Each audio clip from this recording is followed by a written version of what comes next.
So we had a question. The question is, how do you reconcile being like expressing negativity, but also being a positive influence? Well, it's like this. You're encouraging people to be their best, but as much as you appreciate their efforts, you always want more from them. They're never going to compare to you. So think of like a coach, like a boxing coach, who's like, good job, but I need more. I expected more, okay? So you're always having that presence over people because you've gone and done the hard work before them. You have more maturity, you've taken more risks, made more sacrifices. And so you're allowed to call people out and challenge them and say, you're fucking awesome, but I know you're better. So you're hard on them. It's tough love is what it is. You're hard on them because you love them so much. And then you get this like complicated, awesome, mature male emotion that very few young guys let themselves access. You're usually like, guys are usually too hard on themselves.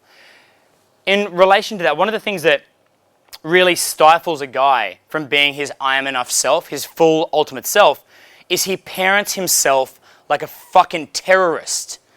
Imagine like a kid at school and the parents are saying, have you done your homework? Did you play your saxophone? Did you talk to the teacher? Did you do extra? And the parent's like, oh! The little kid's like, what? Like, you can't even survive with that. You're so hard on yourself as though you were your own parent that you never encourage yourself to do what you want to do. I do that with my students on program. After week 2, I'm like, guys, I have to stop being a bad parent, an overbearing parent, telling you what to do, being hard on you, and I actually need to stand by for you if you need me and encourage you to do what you want to do and call you out to do more. That's it. It's that process. Because then you have the freedom to develop in your own sense, your own individual masculinity, expression, your own sense of self-worth. Whereas if you're always over-parenting yourself, or if you're always being over-parented, then they kind of get the privilege of your results. They get to take credit for your results and your growth.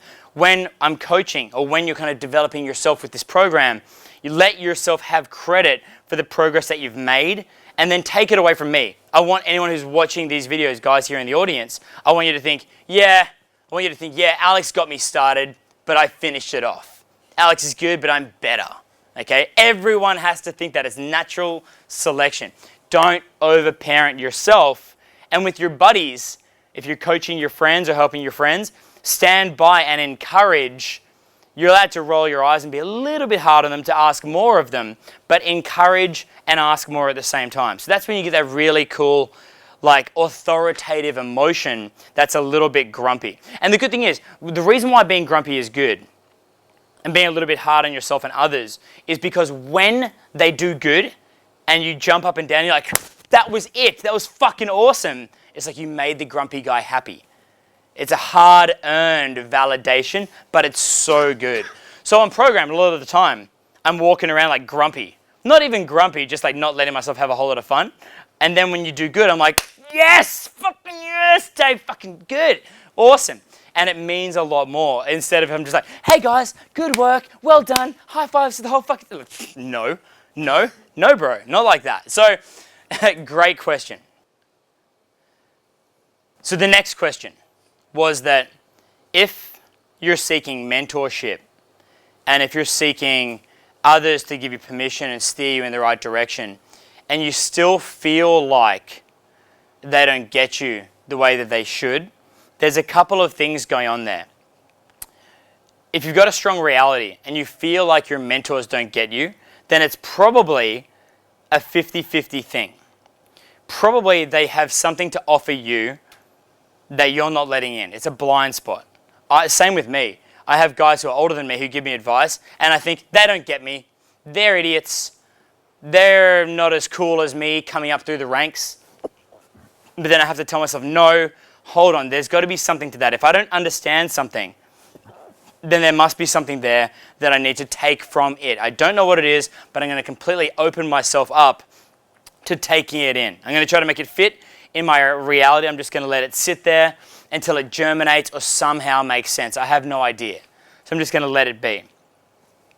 At the same time, having mentors around us, even if they are older and experienced, and perhaps in your case, the way you ask the question is that they are nowhere near in life at their age where you want to be in life at your age, look at them like you're looking in a mirror, a weird mirror with different vibes coming off it, okay? So we are the summation of the 5 people that we surround ourselves with, or the mentors that we surround ourselves with, and in many cases, just having a peer, a mentor who acts as a peer, who we can bounce ideas off, they bounce right back, and they make a different version of sense that can help you to get to a higher level of understanding. So how do you reconcile? It's good to have high consciousness people who may have different goals, who may have had different faults, and you can learn from their mistakes or their shortcomings. You can compare yourself to their shortcomings. A lot of my mentors, I feel the same. They haven't done a lot of what I've done, and I'm like, well, there's probably a lot of value to be learned from your life's point of view, even though it's not really relevant to me. But at the same time, by having the conversation, I get reconfirmed that I'm on the right track. Like, oh shit, I think I get this clearer than this guy after discussing it a little bit. Yeah, so a lot of times, it sounds like if you're having that conversation, you already do feel like you are enough, you're the master of your own reality, and that's really fucking good. And when you have those conversations, it gets reaffirmed, and you just feel really good because of it. So, absolutely.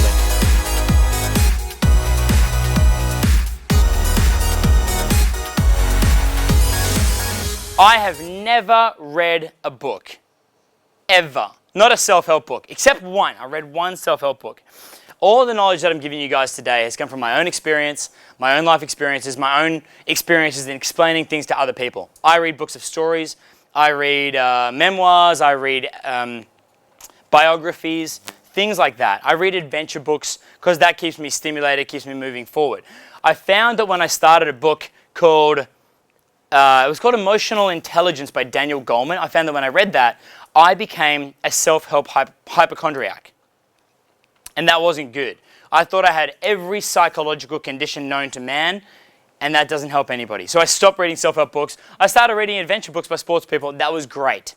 But there is one book that I thought was more about biology than it was about psychology and sociology. Because if you're going to read an analytical book about sociology, you're going to become analytical at sociology.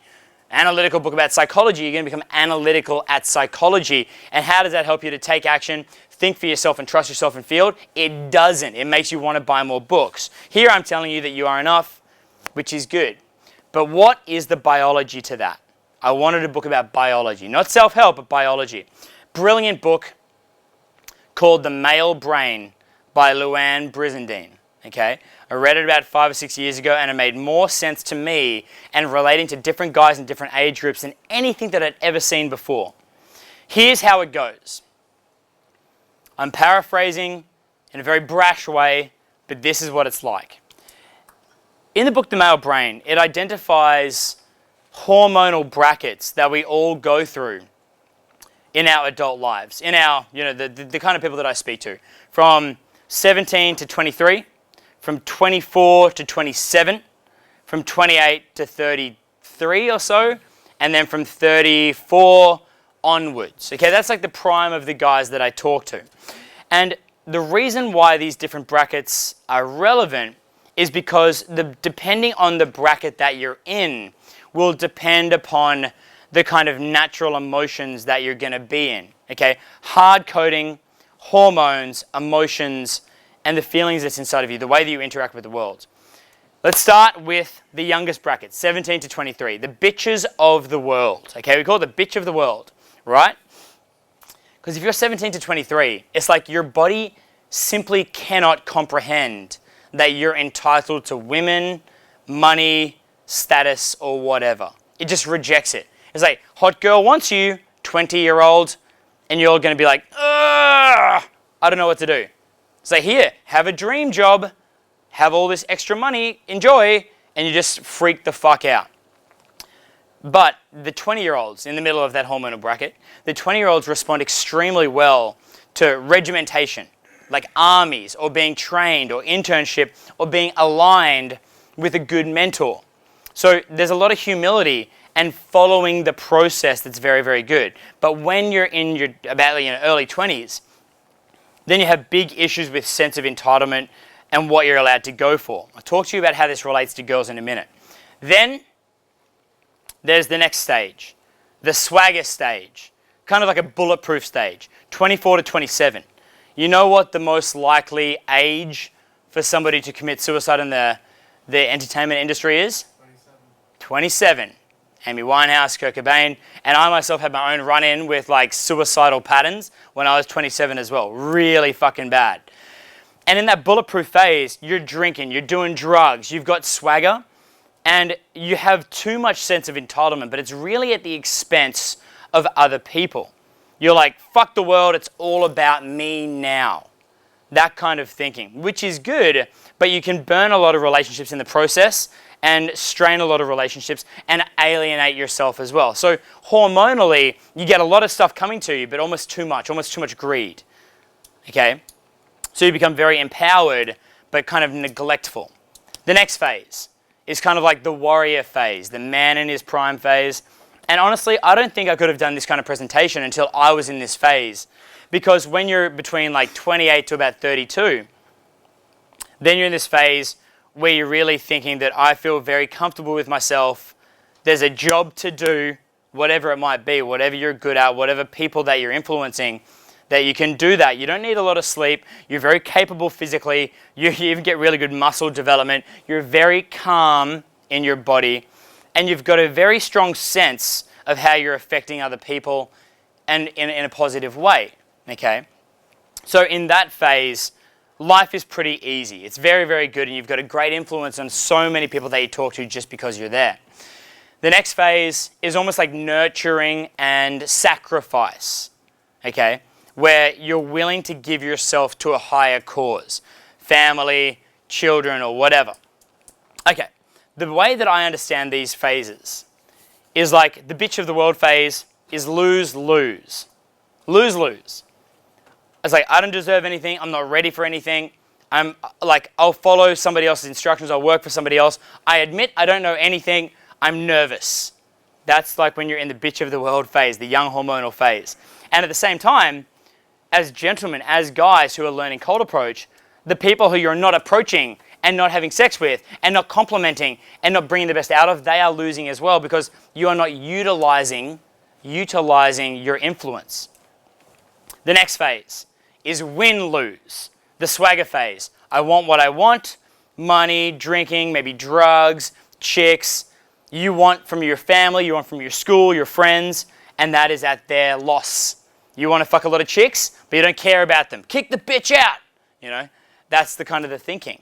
So when that win-lose, you develop a lot of sense of strength, but also a bit of an asshole mentality. Think like American frat boy in that kind of category, that kind of archetype. Then you take, you get into your later 20s, then you think win-win, and that's brilliant, okay? It's like, I want to get the girl, and I want her to have a good time as well. Essentially, I'm going to ask all of you to fight your hormones in a minute. And a problem that I see with guys who are learning pickup after the age of 34 is they're thinking win-lose. I'm willing to do anything for the girl, buy her dinner, look after her, compliment her, do whatever at the expense of myself. I'll get married. I'll make her happy. I'll never see my friends again. I'll never rent a car and go on a trip. I'll never go fishing. She's the boss now. So realize that these are automatic hormonal traits that you have going on inside of your body. Do I know the biology of it? Fuck no. I'm just paraphrasing a book. But I know that it's happening. And I know that you're here because you want to pick up chicks. So, if you're in the bitch of the world phase, it's very, very hard to fight your own hormones to actually get chicks as well.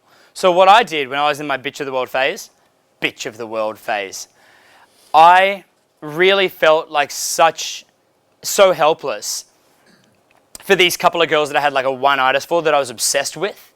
I felt really helpless. So I was like, well, I can't get you, but I like hanging out with you. They actually call me diamonds because diamonds are a girl's best friend. So I was a girl's best friend, and guess what?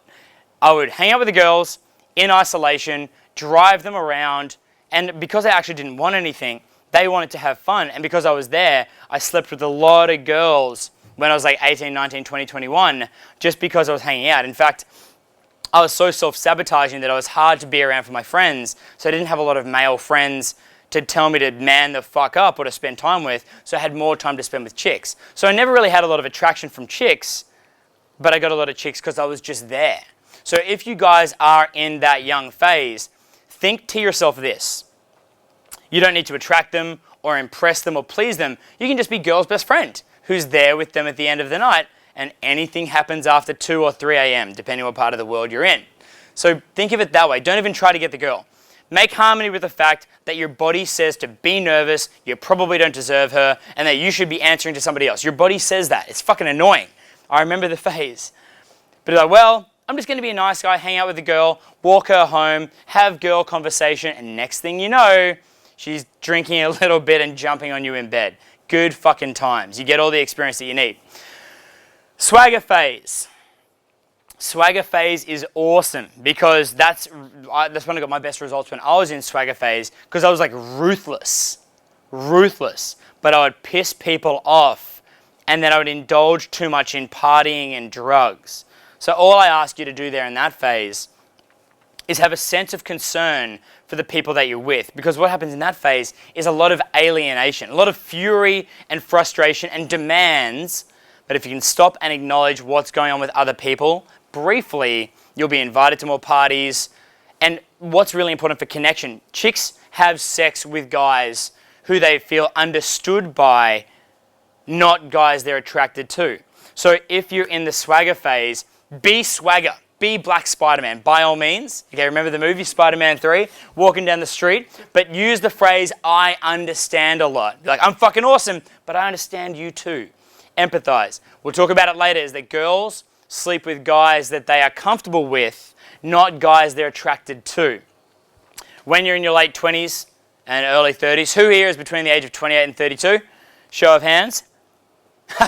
It's kind of funny. It's like no one, like not very few people in the audience, because this is when naturally and automatically it works so well.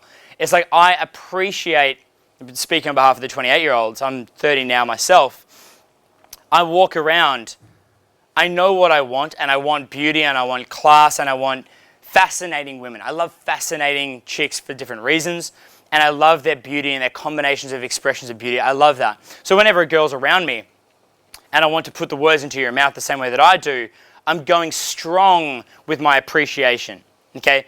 Very much equally talking about how much I appreciate the women and anybody that I talk to, and at the same time appreciating myself. Very win-win thinking. And it wasn't until I really grew into this maturity in my own life that I could relate it to anybody, because I simply didn't experience it hormonally.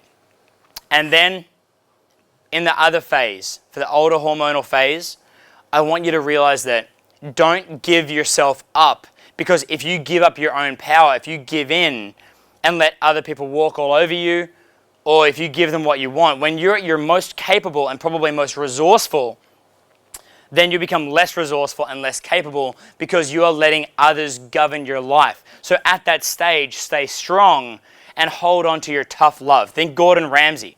If you are not the pinnacle in your reality, then you have less power to bring others up to higher levels. If you let others rule you or be your boss, or you compromise yourself too much, if you're not ruthless, and it can seem very fucking mean to be ruthless when you're that powerful, but if you're not ruthless, then you'll give away your resourcefulness and your emotional strength, and then you won't be as strong of a tree under which others can lean on or take support from. So don't give it away. Learn to be a hard ass as you get older, that kind of grumpy guy that I spoke about. So I know there'll be a lot of guys who get in this program in your 30s, mid-30s, or late 30s. You're being too much of a nice guy. That's a classical men's magazine expression. And by being that nice guy, just adding in that negative range of emotions again. And I know that when you get a little bit older, I'm starting to feel it myself. When you get older, you're like, I don't want to deal with the negativity, the bullshit, the conflict. I don't want that. You just want to have a smooth ride. Don't give in to the smooth ride. Okay, you have the finances, the apartment, the comfort, the status in your job to just do whatever the fuck you want and not have to fight a daily battle. When you're in your 30s, you still have to struggle a little bit for status, for women, for finances, for your place in the world. When you're in your mid-30s, it's a comfort trap. Don't get too comfortable. Keep asking for more, okay? Don't settle for the average chick, keep asking for more. This is a program about getting gorgeous chicks and having abundance with chicks, but understand how in these distinct phases the hormones play tricks on you. And that, from my point of view, coaching my students, I see guys late 20s, mid 20s, and early 20s, and I need to relate to them differently. And the same way that if you're taking advice from different articles or different pickup coaches online, ask yourself, what age bracket is that online pickup coach in? And therefore, how do they think? Understand, how do they think? Combine where they're coming from. Are they in their early 20s or their swagger stage? Picture like some guys on the internet, pickup coaches who are like 25, 26. Very I win, you lose mentality. Whereas there are some older guys who are very, okay, I'm doing this for the good of the community type of thinking. That's when you're like in your mid-30s onwards. So think about that and try to keep yourself in a very win-win mindset. Cool. You like that little piece? That one's fucking awesome. If the world can understand that shit, everyone's going to be good. All right. Yay. Okay. I have been doing pickup videos for that long that I actually have examples of me in each of these phases. Okay. When I was in my lose phase, it was like this. This is a short little bit I want to show you guys. I think I should wear a shorter skirt. What do you think? Let me check. Come here. Right here? Bend over first. Bend over. Bend over. Should I bend over? Yes, first. No. Do you like short skirts or long skirts? Birthday. It's your birthday. Yes. Birthday present. All right, let's go. She's gonna tell Alright. You know what I did to fight my sense of entitlement issues? To fight my I don't know what I should be doing issues? Guess what I did to deal with that in nightclubs? Drink. I just fucking drank. And so then I overcompensated by being overly confident. And this is what it looks like when you're in that kind of lose-lose, fighting yourself mindset. It's like bad belligerence. Come back! Come here! What's your name? Alexander, come here. Just one kiss before you go. Love, come here. Quick. If you do it, it's off. Okay, We're just 895. Then when I was in swagger stage, yelling and assertive, really. So I was there in December. Yeah? December, it was very nice. Are you wearing high heels? Yeah. You're actually very short, huh? I'm short, yeah. Do you speak very good English? No, very bad English. Very bad. Do you understand what I'm saying? Yeah? I understand more than I speak. Do you understand that Australian guys are very aggressive? Do you think she likes him? I think they're getting on very well. You smoke a lot. Yes, It's okay. You're a nice girl. Sorry. Is it your birthday? No, but he's not so. Do you want to get a drink? I just want to get a drink. Come here. This is more like high energy, more smug, a little more aggressive. I'm running the show like I want to fuck kind of thing.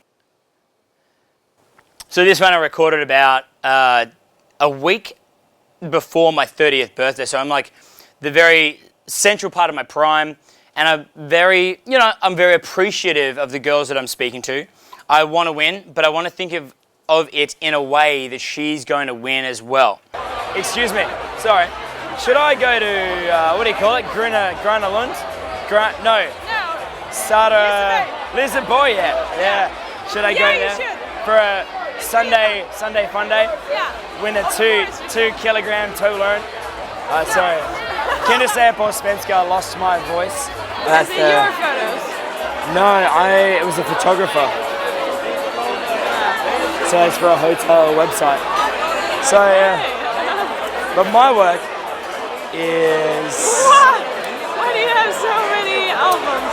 I'm a photographer. So this is like my work. It's like a different style. I'll show you that later. So yeah, we just like a little bit of action at a time, not too much. I don't want to get too, it's like if a guy's like taking off your bra, you're like, hold on, buddy, hold on. I don't want rosé. I hate rosé. You were supposed to buy me something. I know, But we're not supposed to give presents at Christmas, but we do presents now. Yeah, you are supposed to buy each other Christmas presents. I'll talk to you a bit later. Yeah, do you have Instagram or something? Yeah. So what you can see here, another thing that I want you to understand is that I'm doing a very me and her together type of approach. But when you're in swagger mode, it's still a feeling of me versus her. Remember the girl from Sweden who was saying, I'm going to kill you with a golf club? That was also when I was in my swagger prime. And it's like me versus you. I win, maybe you don't win, that kind of thing. Here, I'm like, we'll just do this together the entire time. I'm going to nurture your comfort towards me, and that's going to create a path of least resistance, and I can calm your nerves to take you home later. And in the case of where I'm 30 years old, a week before I'm 30, I spent a lot of time with that girl that night, went back and worked with some students, and then I took a different girl home using the same kind of mentality again. And that run that we went on was like 6 from 6. It was unbelievable. Like, great work by the crew as well.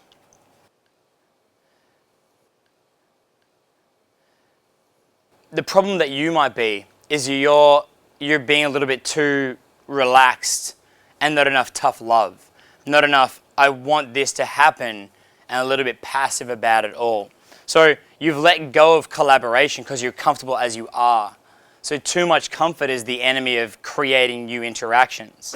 Yeah. Whereas a guy in his 30s is like, look what I'm capable of now. I can create interactions, fuck yeah, and it very much runs itself in that phase. Whereas as you get a little bit older, into your 40s, late 30s and 40s, you're like, oh, I'm good as I am. Women are more trouble than they're worth. I'm not going to go the extra mile to beat the test, to do the day, to deal with the bullshit, to get the action. But what will motivate you is a bit of tough love and bringing a little bit more out of the girl than what she could do for herself.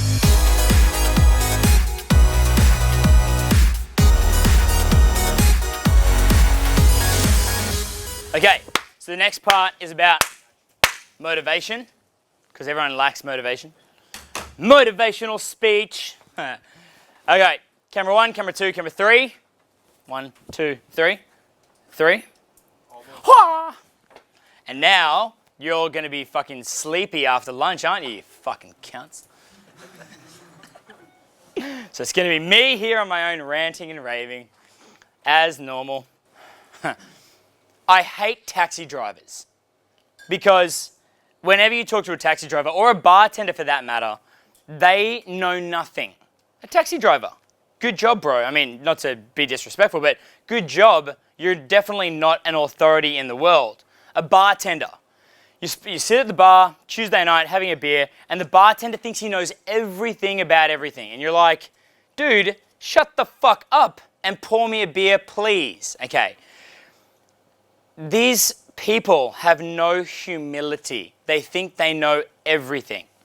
Whereas here you are, in the seminar room, watching at home with a lot of humility, and that stands in the way of motivation and action and leadership. You can't be humble and a leader at the same time. Or you can, but it's very hard.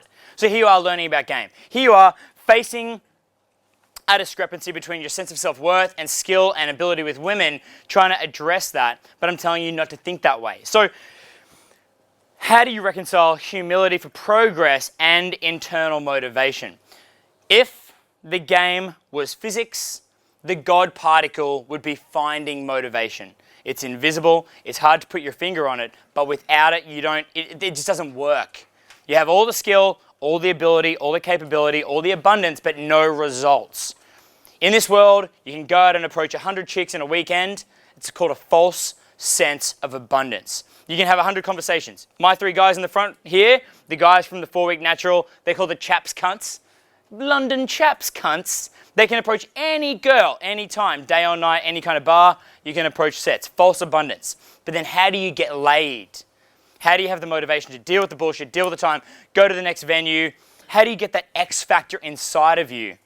Okay, it's a little bit about arrogance. How do you motivate yourself towards others? This is almost impossible to understand, but the thing that will motivate you more than anything else in your life, at your ultimate stage of evolution, is your sense of influence onto others. People ask me, Alex, how do you have so much motivation here in the seminar room? Toby, how did I act yesterday when we were setting up? I've got my hoodie on, I'm quiet, I'm playing video games. I'm motivated by all of you here now as a receptacle for my influence. I fucking love it. I'm motivated by the women that I speak to in nightclubs. I get a spark in my eye and a spring in my step because I know that I can impart some form of influence onto them, and I love that. That's the X factor. Being normal is not enough. Asif, who has better game, you or me? Good. Yeah, Jimmy, good. He's like, not even, that's exactly the answer, okay? Do you have a black polo? The white polo, you didn't earn one, did you? No, the final night. You did? Oh, yeah, you did. Oh, dude, that would have been a white polo answer. Well done, okay? So, like, it's unreasonable, it's unrealistic that all of us think at the same time that we have the best game. That's how I want you to think. Not my game is a 10, not I am enough, but you have the best game in the world, okay? That way of thinking. So that is not humility. It's delusion to think that way. So how do you reconcile it? You then need to surround yourself with materials like this and peers and people who bring a competitive spirit out of you that brings the most out of you, okay? So when you're in a good competitive battle with somebody else, that will have you winning or losing, but pushing yourself to the highest level, okay? Learning new things about yourself, but you're starting ready. The amount of times that I see my students not grabbing a fucking girl by the hand and taking over control for the good of everybody else, being that leader that she needs him to be, when everyone's like waddling around outside of the fucking nightclub like penguins with rabies, like, what are we gonna do? I'm like, step the fuck up and take them somewhere. Humility stands in the way. So you're too busy, or so busy, learning about the world, learning about your place in it, learning about yourself, that you realize, yes, you're a very, very, very, very, very small fish in a big, massive fucking pond. And of course, you're going to act like a small fish in a big pond. Get back into a taxi or go back into a bar, in a redneck bar in St. Louis that I used to go to. The bartender thinks he knows everything about everything because he's one fish in a small tank. Okay? And you know what? If I'm in the bar, who gets the girl? The fucking bartender or me? If I'm in a taxi and the taxi's what's the word? Ignorant to the entire world, asshole, and he's cracking jokes and being bossy. He's like, not in my taxi, ha ha ha. He's a fat, wreck. He is going to appear more attractive to a girl than I will because I've got some humility, okay? So what I'm telling you to do right now is put it aside. Here, you're in a classroom. Be humble, learn. When you go out to the nightclub, fuck that. Imagine a soccer team. Maybe the British soccer team is a bad example. When they're on the pitch playing the fucking game, they're like, we're here to learn. Actually, the British soccer team is a little bit like that, actually. In the fucking World Cup. We're here for a learning experience. Fuck off. It's fucking time to perform. You've got to believe that you're going to beat anyone or achieve anything. It's such an exhilarating mindset to have. You get these underdogs who are like, well, we're here to just have a fucking crack, have a go. We're going to have a go. And then you get that spark in your eye, that playing to win attitude. One way, okay, to make humility and leadership work together, think about democracy. Barack Obama or Donald Trump. We're watching this in 2015. The President of the United States. Donald Trump. I don't know what's going to happen with that. Is Barack Obama the lowest servant to the United States or the chief in command? Which one? Both, actually. In a democracy, when they set up the United States, it's a free country. Australia's a free country. The United Kingdom is a free country. When they set those countries up, everyone gets their land, has a right to work, has a right to bear arms in the United States. And then the government is supposed to be a secretarial system that organizes finances, taxes, postal, train, or whatever. Secretarial system, a servant to the nation. But nowadays, he's also kind of like the leader or the commander-in-chief. So you need to basically have empathy and have an understanding and an acknowledgement of the people that you're working with, but then make executive decisions. Really great meme on the internet. If you've ever seen it, we'll flash it up right now. Robert Downey Jr. Smile, nod your head, agree, and then do whatever the fuck you were going to do anyway. Okay? We're talking about X factor here and spark in your eye. Whoever goes in the club and you don't feel motivation, every hand goes up. I don't feel motivation. Okay? Imagine how gay you sound when you say that. I'm in a club, I'm not motivated to have sex with hot girl. Shut the fuck up, please. Imagine you're the boss of a company, you've got 4 people, it's a startup, programmers. You go in and the staff are like, I'm not motivated to work today. Even though they're getting paid, you're paying for their lifestyle, their food and everything. As the boss, if you are gonna actually be a legitimate grown man, you can't not be motivated. You don't have the privilege of being lazy. Like, I'm not motivated today, I'm not gonna do it. Imagine you're the father of a family or the boyfriend in a relationship and the girl's unmotivated. You can't be like, fuck, I quit. Okay, family, I quit. Job, I quit. You can't do that. Us, we are the men. The buck stops with us. And even if people are in a bad mood, you've got to snap your fingers and go, bang, I've got to fucking do this. Go ahead and reward yourself with a beer at the end of the day or whatever turns you on to reward yourself, but you simply cannot afford not to be motivated because if we don't do it, nobody else will. And when you get that fucking idea in your head that only you can motivate yourself, you'll be so driven. It's unbelievable. You'll be so driven that the only thing that will stop you is time itself because there's only so many hours in a day. There's 3 stages to motivation. There's bitch stage, emo stage, and boss stage. A lot of people get stuck in emo stage. A lot of pickup guys get stuck in emo stage. Bitch stage, you don't need motivation when you're young. Your family, your friends, the government, your school, your coach, your buddies, they will take responsibility for you. They will make things happen for you. Parents say this, school says this, they give you opportunities, great. Then you'll see emo kids. They're in their late teens, they start dyeing their hair black, swishing their hair across their face, and they get this really violated sense of expectations because people who used to create opportunities for them are no longer. They're getting withdrawn. Parents withdraw, school withdraws, whatever. Government withdraws. And then all of a sudden they're given their own responsibility. They're not being handed anything anymore as you are as a child. Women are pretty lucky, okay? If they're gorgeous, people are going to hand them opportunities all of their fucking lives. They're going to look gorgeous, be given flights, opportunities, relationships, dinners, drinks, shopped for, whatever. But when you're in that emo stage, don't get stuck there. Don't be dissatisfied. Don't get to the point where you think the world sucks, fuck the world. People get stuck in that stage. But I want you to make the shift, jump over the fucking chasm where you think the world sucks, fuck the world, I'm going to take control of my own reality. And that's full responsibility, okay? And that's when you have fun with the struggle, the X factor. And I watch like these fucking chick flicks. And in chick flicks, they write these characters who suck, who have no money, who aren't well dressed, but because they're fighting the battle to take responsibility for their own life, chicks love them. Poor guys. I'm thinking of Coyote Ugly. You guys seen this movie, the Australian guy? Coyote Ugly. He's like, has no money, but he's trying to make things work in New York, and he's far less high status than anyone in the city, but because he's a battler taking action and trying to make things happen, you've got the fucking spark in your eye, playing to win.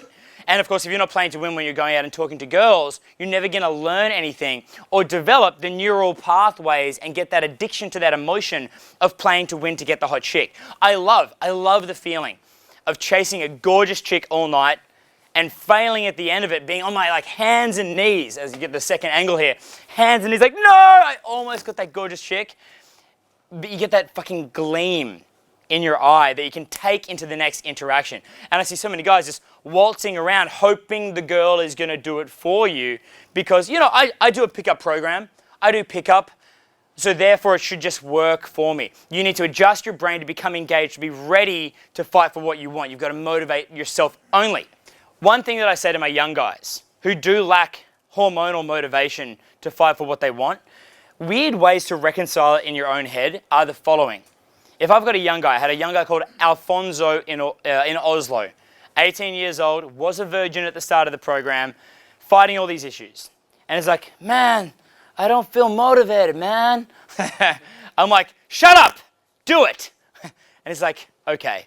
He's like, okay, man. And it's just, he didn't actually have the hormonal and energetic drive inside of him. Now, what I do on my program, the 4-week program, is everyone gets a polo shirt, different colors for different cities. But you can get it before the end of the program if you show drive and motivation and daring and playing to win. So I said to him, I'm like, look, I understand that as a young guy, as a humble guy, that you're going to have conflict with this. So don't do it for the greed of your own dick. Don't do it for that reason. That's not the right reason. Instead, do it to show the other guys on the program that you won your red polo, okay? Another way to think about being motivated, don't get a girl for your own sexual gratification, because honestly, when I say that out loud, when I say, Alfonso, go and get that girl to please your dick, that won't put the spring in your step. Instead, go and get that girl to make the program proud. It's like the tribe. And go and get that girl for your dad. Do it to make your fucking dad proud, okay? Think of this. You look at a girl and you think sexual gratification. It's like, yeah, not bad. I wouldn't mind a bit of sex. Not bad. But do you get the spark? I now have a girlfriend and I think she's gorgeous. I'm like, yeah, that's cool. I'm like motivated to hang out with her. She's super fucking fun. But then when I'm like, I'm going to show my dad that I got a fucking hot girlfriend, I'm like, yeah, fuck yeah. Fuck you, Dad. Like, I think like that. Bringing her all the way from Sweden to Australia just to be like, hello, family, look what I have. It's so stupid. So fucking stupid. So, do it for your dad, okay? And you know what happened with Alfonso?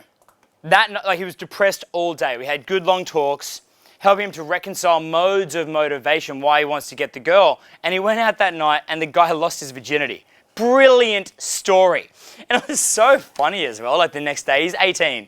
He was all like super emotional, like, oh man, I lost my virginity. I didn't even want the sex. I just wanted the shirt. I'm like, it's so funny, but it's true. It's so fucking funny, but it's true. In this day and age, I had so many issues with this when I was learning about game myself. I would look at a chick and I wouldn't care. I was like, I don't care. I know that I could fight and game and escalate and yell and deal with all the shit. I know I can, but why? But why the fuck would I care? All I get to do is have sex with a condom. Fantastic. I was like, why don't I have the hormones inside of me to want me to do this? Then I remember I was like, this is so weird. I was at a club called the Normanby in Brisbane, Australia. I was rubbing my face and like, because I had like a headache on the idea. And I looked at the girl from the chest down. From the chest down. I was like, hold on. In this day and age, we wear condoms when we have sex. So we're not having sex for children. We're having sex because society tells us that it's good or cool or brag to your friends or something. I mean, it doesn't, like you could fuck the girl and then she's gone. But what if you made her pregnant? Like in the old days. Think about it.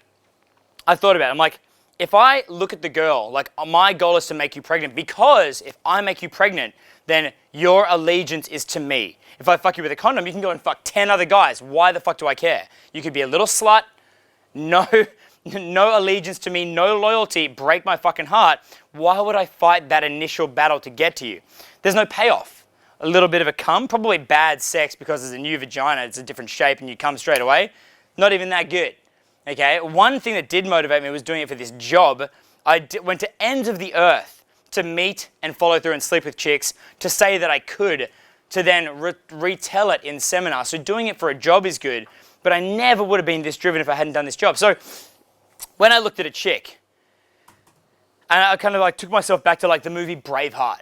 He goes through all the shit, deals with the parents, sneaks out at night, all that crap, only to have her throat cut at the start of the movie. If you go through a girl's tests, her bullshit, her introversion, her self-consciousness, and all that stuff to finally get her, you don't just get her, you get her, and you get a slave. You get a child, okay, who can work on your farm. Think about it. 2 weeks of persistence, which is evolutionary, normal for a girl to get turned on enough and relaxed enough to have sex with you. Then in this day and age, here in London, 2 weeks of dinners, waiting around, her judging you, you feeling self-doubt because she's not responding properly, all that bullshit, only to have sex and then for it to be a rocky relationship. Is it really worth it? No, it doesn't motivate you. But if you then look like kind of from the head down and be like, you know what?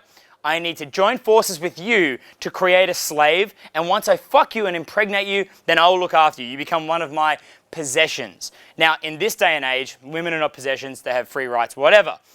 But we feel that way about our girlfriends, right? We feel like she's ours, she's our baby, so we're going to look after her, and we look after our possessions so well.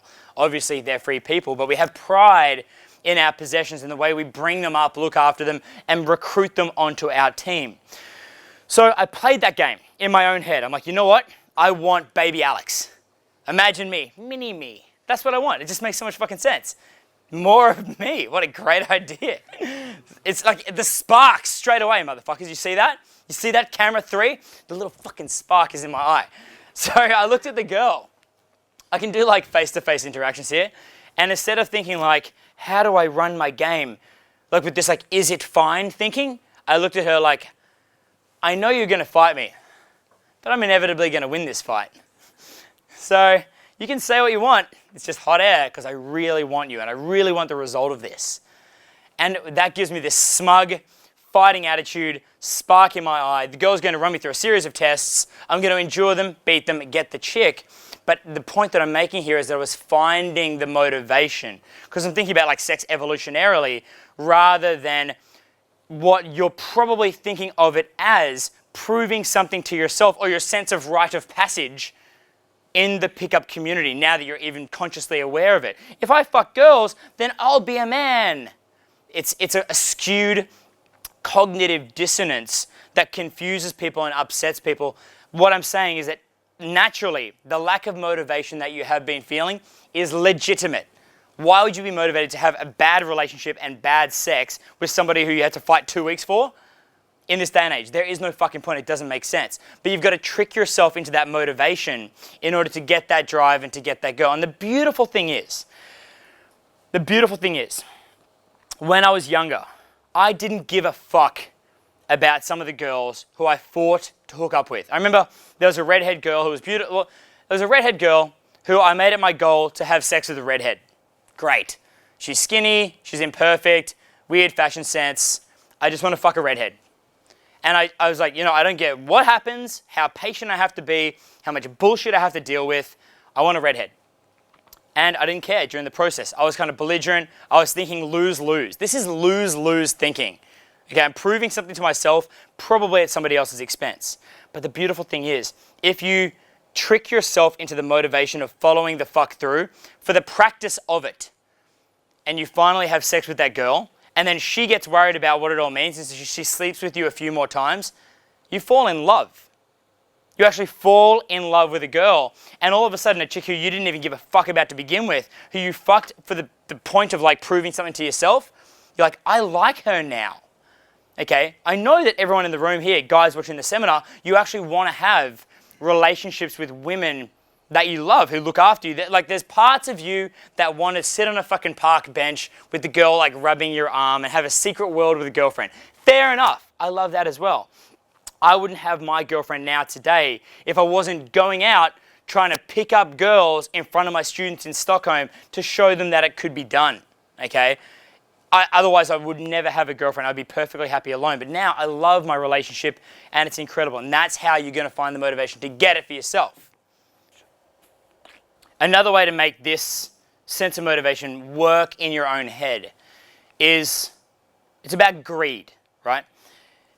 If you want to develop yourself, learn new things, be aggressive, get more women, be more popular, have more money, push negative influences out of your life.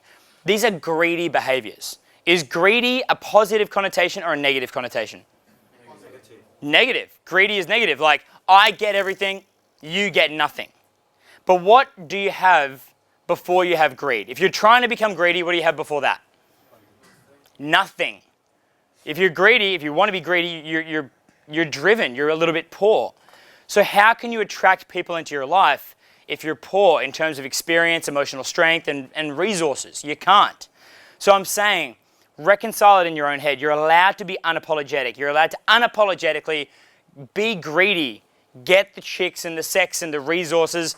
Push the bad influences out of your life, because once you have the greed, then you have the choice of who you want to share it with. If you have the emotional strength and the attractiveness and the mindset, you go through that bullshit, then you can have selectivity in who you want to date and who you want to take on dates and who you want to sleep with. So you need to be a bit of an asshole and fight these internal motivation issues to prove shit to yourself in this superficial day and age in order to roll into the club and play the fun motivation game. Get addicted to that emotional sense of, I'm going to fight to win because I like the emotion of fighting to win at the risk of loss. I love fighting to win. I love competitive games. So that being the case, be greedy, but be unapologetic about it. Your thinking should be this: I want everything for myself. Okay, you want everything for yourself, because when you have everything, when you have options, money, power, and network, you are going to be the best person who knows how to use it wisely. Don't let anybody else have it because they don't know how to use it as wisely as you. I love being in control of these programs, having more resources, being emotionally strong, because then I use my wealth, my financial, my emotional, my influence. I love using it. Like, I want to think like the kind king. I always have these like childhood flashbacks to Robin Hood. You know, kind King Arthur. There's like bad King Richard who's like taking over the kingdom, and then kind King Arthur comes back. Is it King Arthur? There's like the good king who comes back and like everything's good and he wants everyone to have a good time. So greed comes first. It gives you the abundance and the options. Then you can use it with the most positive intentions. And when you find yourself in interactions with people who are being rude or ungrateful or not realizing the value that you have, hold strong, okay? Hold the fucking course, stay the course, because you know that if you get what you want out of it, be it sex or loyalty or connection or deals or networks, if you have to be a little bit ruthless, a combination of positive emotions for desire and negative emotions for being competitive or confrontational, that's very, very masculine and intrinsically attractive. And once you're in that position, you're going to automatically and magnetically draw people to you. And the last thing on motivation, something that we all take for granted, that this is kind of extreme what I'm about to talk about, but I went through a very bad bout of depression. And at a certain stage, I remember that my mind was telling me to take all the pills in my medicine kit, including Adderall, beta blockers, paracetamol, painkillers, pseudoephedrine, just a combination of things that I'd collected over the years from like third world countries. I was in a really, really, really bad way. And my mind said, Alex, just take the pills and see what happens. I was 27, and I knew at that point that I need to tell my friends what was going on, and I need to be with them until these waves of thought passed. So I was having some internal fucking issues. Then I wanted to get a mentor, or like I wanted to like seek religion, because religious people, they pray every day and they just take 5 minutes a day to focus on the things that they value. So they start the day focusing on things they value. And I wanted to do the same, but I didn't really understand religion and the functionality in this day and age. So I made my own prayer, okay? Super personal, super corny and cheesy, but I made my own prayer. So I wanted to be able to wake up every day and appreciate freedom, okay? You know how like corny that sounds? I'm aware how corny it sounds. I wanted to wake up and appreciate freedom. There was a guy in my year at school who I didn't even know that well, who died in Afghanistan from an attack from some of the people that he was training to defend their own country. And I'm like, motherfucker, here I am in a nightclub not motivated to enjoy the freedom of life that we have that in this modern day he died for.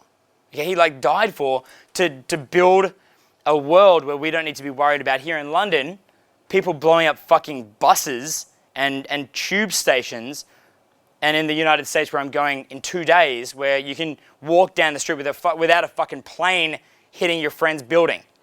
This is a real threat. In Australia, the terrorists destroyed Balinese nightclubs full of Australians. It was 5 or 6 years ago, 2004, I believe. So this is a free world that we live in.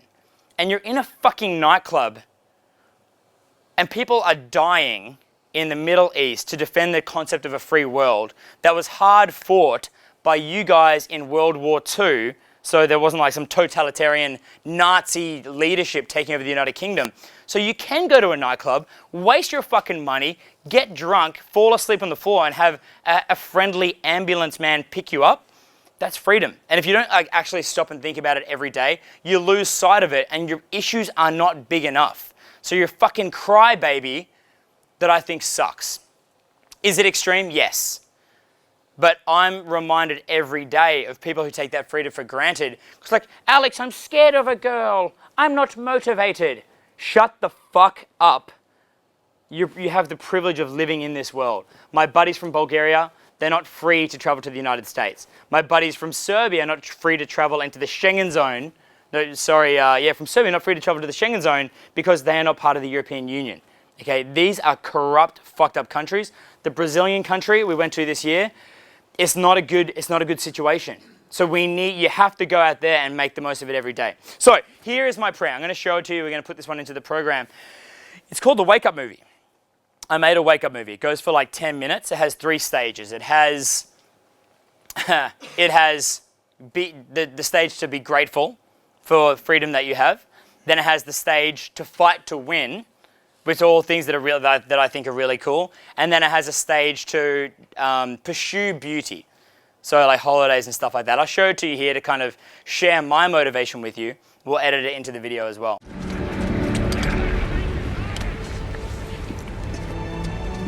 James.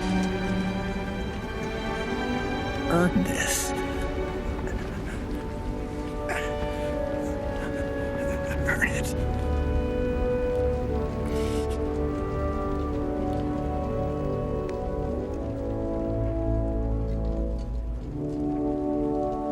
They went with songs to the battle. They were young, straight of limb, true of eye, steady and aglow. They were staunch to the end, against odds uncounted. They fell with their faces to the foe. They shall grow not old, as we that are left grow old. Age shall not weary them, nor the years condemn. At the going down of the sun, and in the morning, we will remember them, lest we forget.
And I put my life on the line and I saw it through.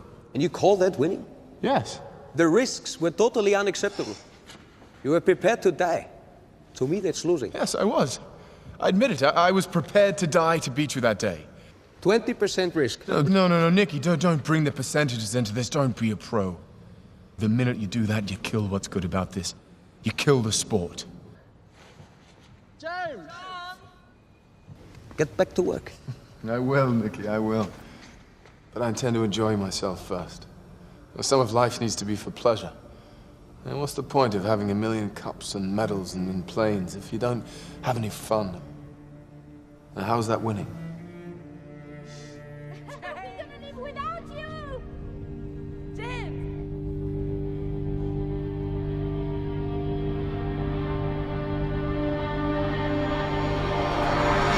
No, I done wrong, left your heart torn. Is that what devils do? Took you so long, where only fools go. I shook the angel and young. Now I'm rising from the ground, rising up to you. Filled with all the strength I found, there's nothing I can't do.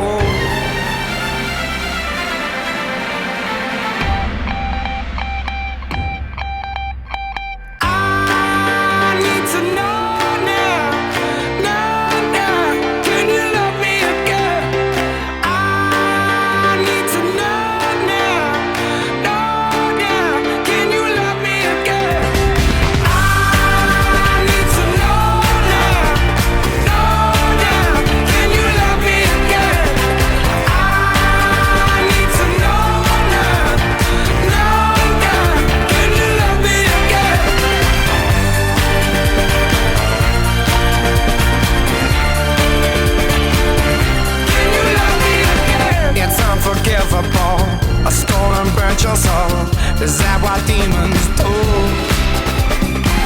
They rule the world to me, destroy everything. They bring down angels like you. Now I'm rising from the ground, rising up to you. Filled with all the strength I have, there's nothing I can't do.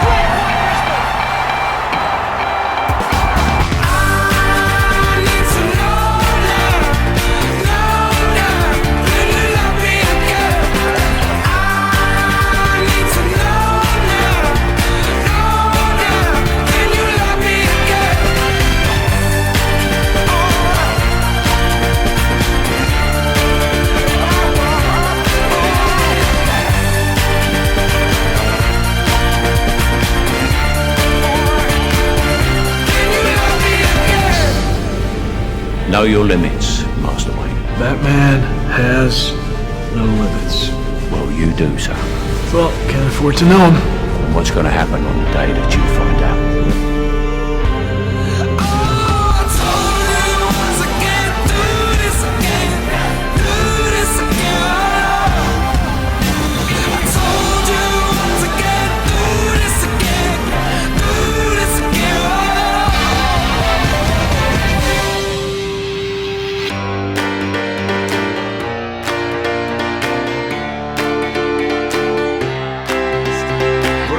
Different animal and the same beast, but have you achieved success at success at success? You can do better. I know you can. Make me proud.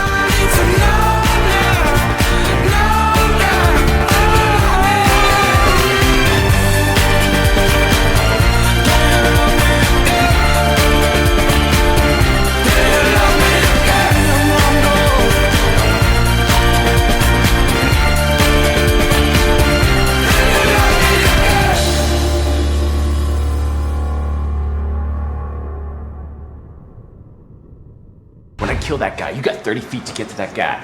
Can you do it? I have to.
you can run me up much better if you come my way.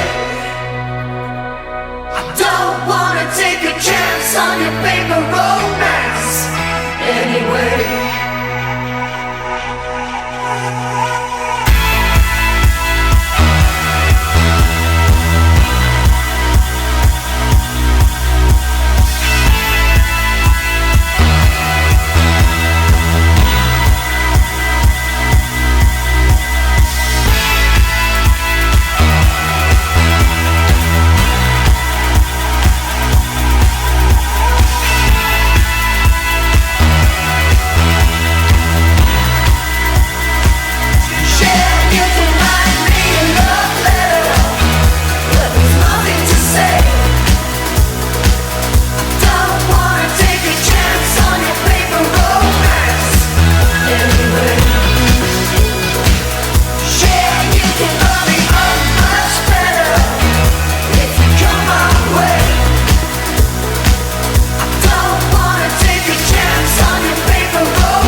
How to keep the motivation going when you get older. I have found that the more influence, like as I get older, the more influence I have, the more I can give it away. And I'm most motivated by power and influence. So the more people that I know, the more resources I can use, the more people I can touch with those good influences. So I found that it's perpetuated with me having stronger relationships and more abundance to choose what I do with it, just as a function of age. Maybe when I'm older, I'm going to get comfortable and lazy, and I'll just feel dissatisfied by that, by being lazy, where I know that I could be doing a lot more. Or, for example, maybe I put all of my motivation into my loved ones or my children, and I think that would be fine as well. Like once you've got family, once you've got children, nobody would fault you for putting 100% of your life and your motivation into, your bloodline. I think it's fine. Yeah.